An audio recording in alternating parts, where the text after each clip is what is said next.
नमस्कार, मैं कुबेर सिंह यादव, अद्भुत भारत चैनल पर। जैसा कि आप जानते हैं कि कल सरदार वल्लभ भाई पटेल की जयंती है। आज एक दिन पहले सरदार वल्लभ भाई पटेल के विषय में बात करेंगे। तो दोस्तों, मैं आपके संज्ञान में लाना चाहता हूं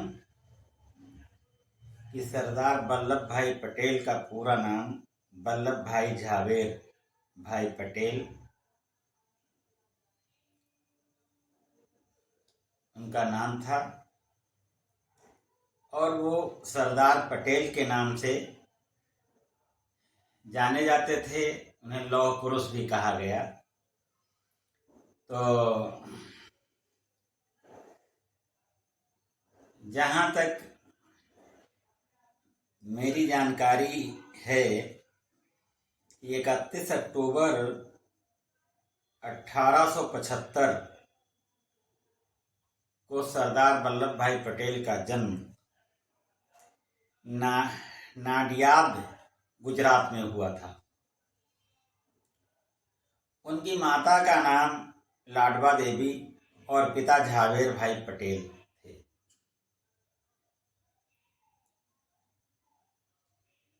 पढ़ाई लिखाई करने के बाद, इसके पहले और बता दूं कि वो एक किसान परिवार से थे। पढ़ाई लिखाई करने के बाद और वकालत करने के बाद या उसी दौरान में गुजरात प्रांत में एक बहुत बड़ा अकाल पड़ गया और वहां के किसान भुखमरी की कगार पर हो गए। ऐसी स्थिति में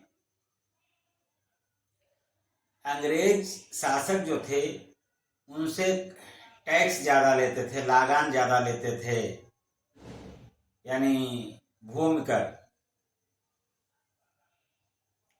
और वो देने की स्थिति में नहीं थे। इतनी ज़्यादा गरीबी छा गई थी।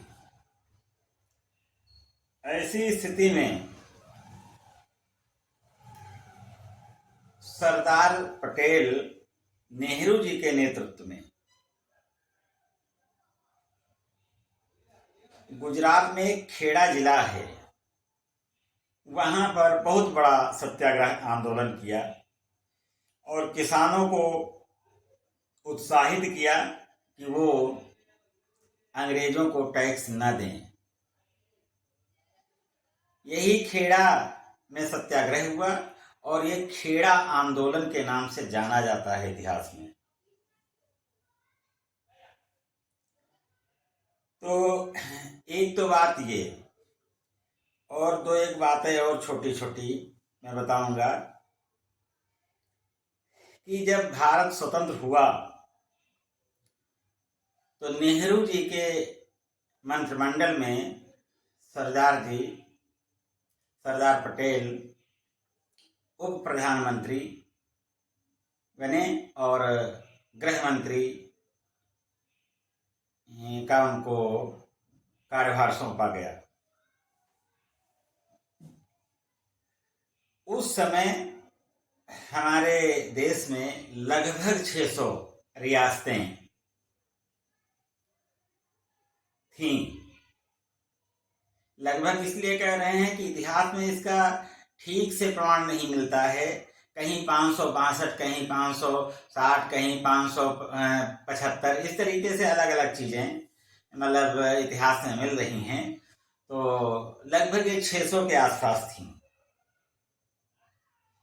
तो सभी रियासतें लगभग 3 रियासतों को छोड़ करके और सभी रियासतें वहाँ के जो जमींदार लोग थे, राजा लोग थे, वो स्वतंत्र भारत के अधीन आ गए थे। लेकिन 3 ऐसी रियासतें थीं जहां के शासक अपने को अलग रखना चाहते थे भारत से, और जबकि वो भारत के अंदर थे। उनका क्षेत्र जो था वो भारत से चारों तरफ से घिरा हुआ था। उसमें एक है जूनागढ़ और दूसरा है हैदराबाद, तीसरा है जम्मू कश्मीर। तो जूनागढ़ पर सरदार वल्लभ भाई पटेल ने अपने सैनिकों को भेज करके और वहां 2-3 दिन में मतलब वहां की रियासत भी अपने भारत में मिला लिया। उसने आत्मसमर्पण कर दिया शासक ने। और हैदराबाद का जो निजाम था वो इस चीज को मानने के लिए तैयार नहीं था। हैदराबाद को भी उन्होंने चारों तरफ से घेरवा लिया और कहा अगर आत्मसमर्पण नहीं करते हो तो बलपूर्वक बल का प्रयोग किया जाएगा। ऐसी स्थिति में उसने भी मतलब भारत के अधीन वो भी रियासत हो गई। तीसरे नंबर पर जम्मू कश्मीर। जम्मू कश्मीर में कुछ समस्याएं आई और उसमें नेहरू जी की भी मतलब इच्छा नहीं थी, प्रधानमंत्री की, तत्कालीन प्रधानमंत्री की इच्छा नहीं थी इस तरीके का व्यवहार जम्मू कश्मीर में किया जाए। इसलिए वहां कुछ चीजें भिन्न रही यहाँ से, जिसका भी कुछ दिन पहले प्रधानमंत्री मोदी ने वहां से 370 धारा हटा लिया और वो भी पूर्ण रूप से भारत में का अभिन्न अंग बन गया है। एक बात मैं इसमें और जोड़ूंगा, इन सब रियासतों को जोड़ने के लिए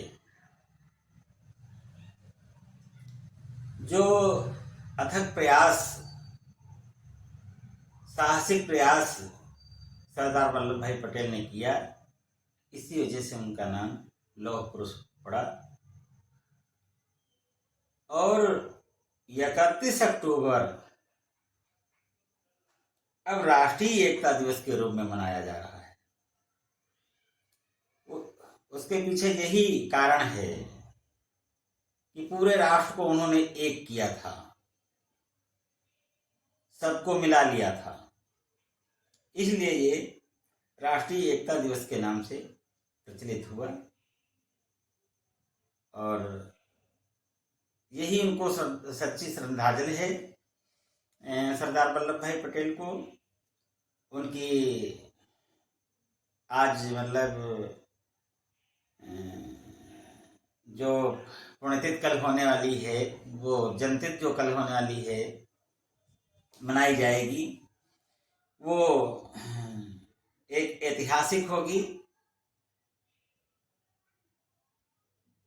सरदार वल्लभ भाई पटेल के योगदान को कभी भुलाया नहीं जा सकता। नमस्कार।